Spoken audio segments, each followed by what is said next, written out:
એક દેડકાની વાર્તા હું તમને કહું છું આજે. એક દેડકો હતો. એની નિમણૂક કૂવામાં થઈ અને એણે કૂવામાં જ કામ કરવાનું હતું.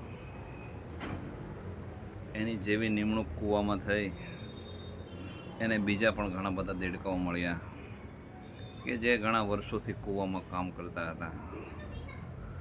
અને એ દેડકો જે છે એણે કૂવાની અંદર જે જીવજંતુઓ છે, જીવડાઓ છે નાના નાના, એ બધા એને ખાવાના હતા, એણે પકડવાના હતા. એ એનું કામ હતું. દેડકાનો જે રાજા હતો એ દેડકાના રાજાએ એ કૂવાના દેડકાઓને બધાને ત્યાં રાખેલા હતા. જોડે જોડે દેડકાનો જે રાજાઓ હતો એ પણ કૂવામાં જ રહેતો હતો. એટલે દેડકાના રાજા હતો એને માત્ર કૂવાની જ ખબર હતી કે કૂવામાં કેવા પ્રકારનું કામ થઈ શકે. નથી દેડકાને ખબર, નથી દેડકાના સહકર્મચારીઓને ખબર, કે નથી દેડકાના રાજાઓને ખબર કે કૂવાની બહાર કેવી દુનિયા છે. તો દેડકો જીવડાઓ પકડે.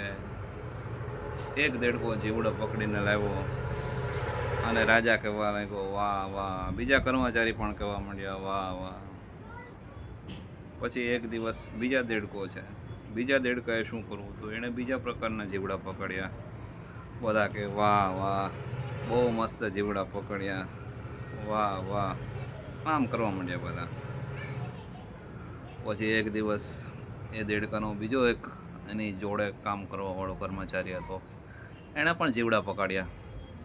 એણે થોડાક અલગ પ્રકારના જીવડા પકડ્યા અને એટલા બધા એણે જીવડા પકડ્યા. એ જીવડા પકડમાં એટલો બધો બિઝી થઈ ગયો કે એ એકદમ એણે જબરજસ્ત એણે કામ કર્યું જીવડા પકડવાનું.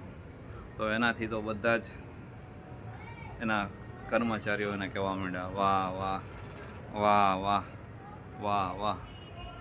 આવી રીતે બધા જ જે દેડકાઓ હતા એ બધા જ દેડકાઓ છે એ જીવડા પકડવાની અંદર મગ્ન થઈ ગયા હતા. તો એની અંદર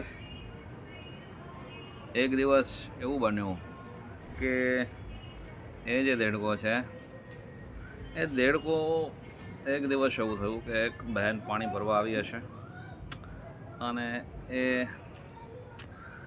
એ પાણીની ડોલમાં એ દેડકો આવી ગયો અને દેડકો કૂવાની બહાર નીકળી ગયો. અને કૂવાની બહાર નીકળ્યો પછી એ બીજા દેડકાઓ એના ભાઈબંધો જે છે એ બહારની દુનિયામાં ગયો. તો બહારની દુનિયાના તો દેડકાઓ તો જીવડા બી નહોતા પકડતા અને એ લોકો તો કંઈક અલગ જ પ્રકારનું એમનું જીવન હતું. અને પછી એમણે કીધું એ દેડકાએ કે તમે અહીંયા કેવું તમારી દુનિયાની અંદર કામ કરો છો? તો કે છે અમારે તો એવું જીવડા પકડવાનું અને એવું તો બધું અમારે અહીંયા કંઈ કામ એવું હોતું જ નથી. અમે તો બહુ આનંદમાં રહીએ છીએ, એકદમ ફ્રેશ રહીએ છીએ, ચિંતા મુક્ત રહીએ છીએ. ત્યારે દેડકાને ખબર પડી કે યાર, હું તો જ્યાં સુધી કૂવામાં હતો ત્યાં સુધી તો મને ખબર જ ન હતી કે શું કરવાનું, શું ન કરવાનું. પણ કૂવાની બહાર નીકળ્યા પછી મને જ્ઞાન થયું કે હું જે બધી વસ્તુ સમજતો હતો એ તો મારું અજ્ઞાન હતું. એવી તો કોઈ વસ્તુ ક્યાંય બહારની દુનિયામાં તો છે જ નહીં, એ તો માત્ર કૂવામાં જ ચાલે છે. અને પછી એ દેડકો જે છે એ પાછો કૂવામાં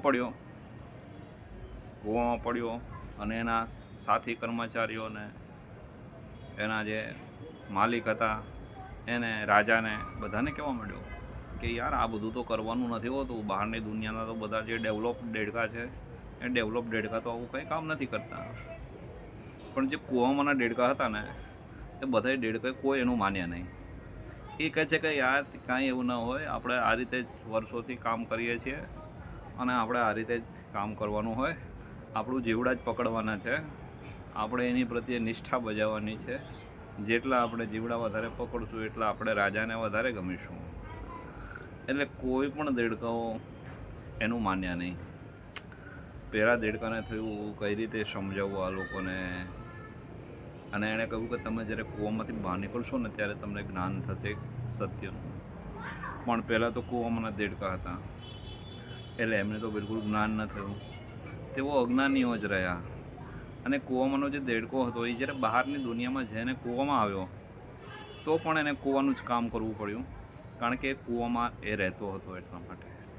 એટલે તમે જે એરિયામાં રહો છો એ એરિયાનો તમારા ઉપર પ્રભાવ હોય છે. તમે જો કૂવામાં રહેતા હોય તો તમે એ કૂવાની અંદરનું જ કામ કરવાનો છો, કૂવાની બહારની દુનિયાનું નથી કામ કરવાના. મારું એટલું જ કહેવું છે. એટલે સરસ મજાની જે દેડકાની વાર્તા છે ને એ આપણને ઘણું બધું શીખવી જાય છે કે બહારની દુનિયામાં આપણે બહાર નીકળીએ અને તો આપણને આપણી સંકુચિતતા, આપણી અજ્ઞાનતા, આ બધું આપણે ત્યજી શકીએ. બસ બહુ વધારે વાર્તા ના કહેવાય, સમજી ગયા ને? બહુ વધારે વાર્તા કહું ને તો પછી મજા ના આવે, એટલા માટે.